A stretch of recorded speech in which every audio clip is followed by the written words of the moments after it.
May 3, 2026. Revolutionary Guard General Hossein Salami stands before cameras in Tehran. His message is direct. We will open the gates of hell on invaders. Not a metaphor, a promise. Within hours, Iran backs it up with action. They cancel peace talks scheduled for today, May 4th. They unveil a new ballistic missile. They threaten U.S. bases across the Middle East. The fragile ceasefire, barely 3 weeks old, is cracking. President Trump's response? 3 words that sent shockwaves through Tehran. We might restart strikes. This isn't diplomacy. This is the 72 hours before war restarts. Let's rewind 24 hours. May 1st, 2026. Defense Secretary Pete Hegseth posts a warning on social media. Iran will pay for supporting Houthi attacks on merchant ships. May 2nd.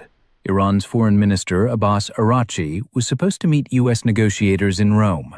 Peace talks, nuclear deal, end the blockade. Then Iran cancels, cites technical reasons. Translation, we're done talking. May 3rd. The IRGC unveils a new ballistic missile. No specifications released, just a message. We're still armed, still dangerous. Same day, General Salami issues his threat about opening hell gates. The pattern is clear. Iran isn't seeking peace. They're preparing for round 2. Why? Because the U.S. naval blockade is crushing them, and Iran knows it. April 13, 2026. President Trump orders a full naval blockade of Iran. Not the Strait of Hormuz, Iran itself. Any ship heading to Iranian ports gets intercepted, turned around, cargo seized. Admiral Brad Cooper, CENTCOM commander, enforces it with overwhelming force. 3 aircraft carrier strike groups, dozens of destroyers and cruisers, submarines prowling Iranian waters, constant air patrols. The results? Pentagon estimates Iran is losing $500 million per day in oil revenue. By May 1st, total losses hit $4.8 billion. 31 tankers loaded with 53 million barrels of Iranian oil sit stuck in the Persian Gulf.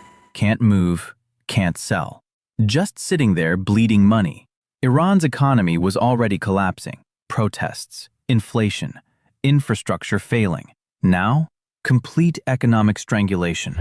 Iran tried to fight back. They closed the Strait of Hormuz, demanded the U.S. lift the blockade. Trump's answer? No. So Iran did what desperate regimes do. They escalated. April 18th, Iran recloses the Strait of Hormuz, calls it a ceasefire violation. April 24th, Iran seizes a commercial ship in the Gulf, accuses it of collaborating with the U.S. military.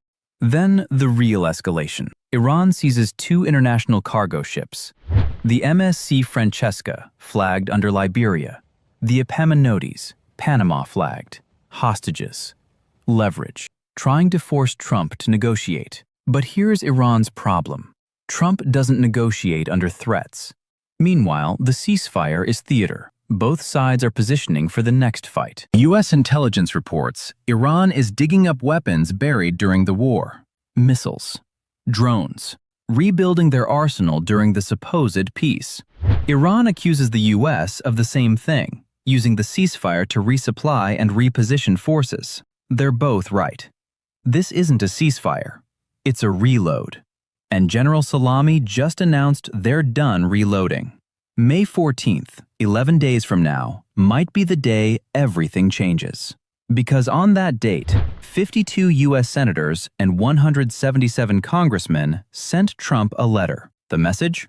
Reject any deal that allows Iran to continue uranium enrichment. No path to nuclear weapons. Translation? If Iran keeps their nuclear program, Congress will block any agreement. This is the impossible equation.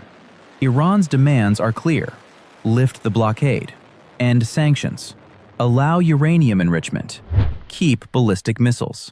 Get U.S. guarantees against future attacks. The U.S. demands are equally clear.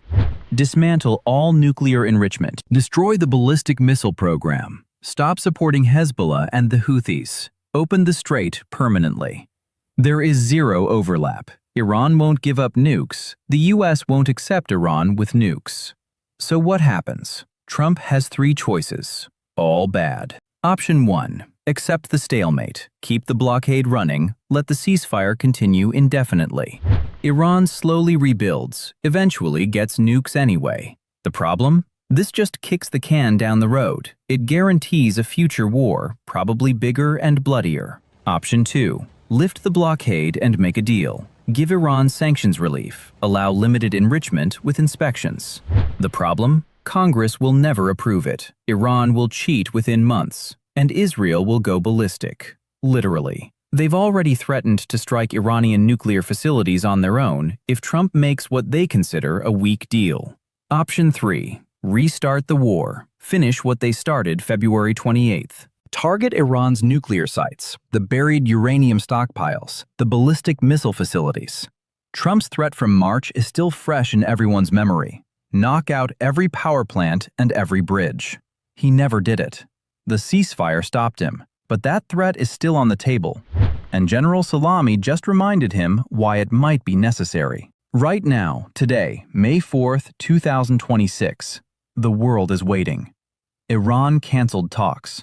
Trump said strikes are possible.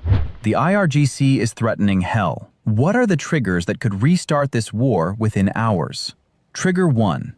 Iran closes the strait again. They've done it twice already. Third time, Trump might not wait for negotiations. He might just act. Trigger 2. An attack on U.S. forces.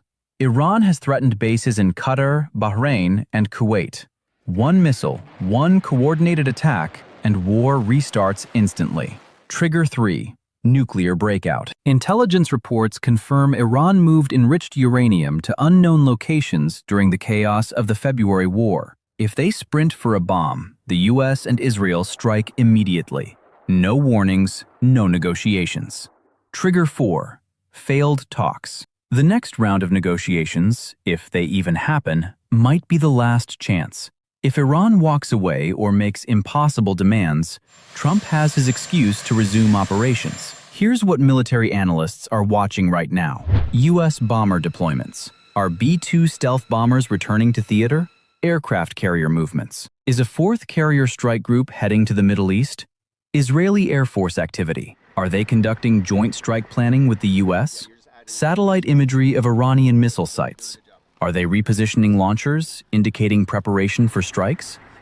The ceasefire bought 3 weeks of quiet, but the war never ended. It just paused. Both sides are rearming. Both sides are positioning. Both sides are preparing for the moment talks collapse and violence resumes. General Salami's threat wasn't random. We will open the gates of hell on invaders. He's telling Trump, try it again, and we're ready this time. But here's what Iran doesn't understand. In February, the U.S. destroyed Iran's supreme leader in the opening minutes. They decimated Iran's air defenses. They eliminated over 100 naval vessels. They crippled command and control infrastructure across the country. They did all of this in 12 days. Iran opening hell gates means firing missiles at U.S. bases, closing the strait, maybe hitting a few tankers. Dangerous? Yes. Devastating to the U.S. military? No. The U.S. restarting strikes means obliterating every bridge, power plant, oil refinery, and piece of critical infrastructure in Iran. It means turning Iran's economy from crippled to non-existent. It's not a fair fight.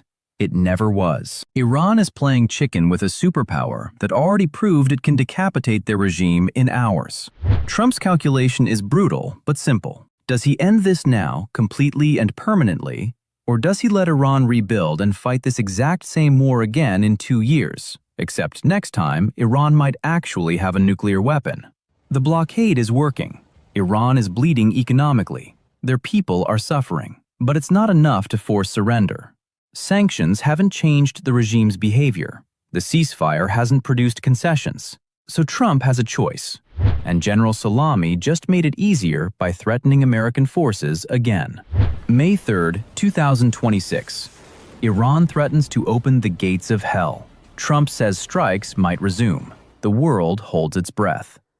Because the next 72 hours might determine whether this fragile peace holds or whether the Middle East erupts into total war. The trigger is loaded. Both sides have their fingers on it. All it takes is one wrong move.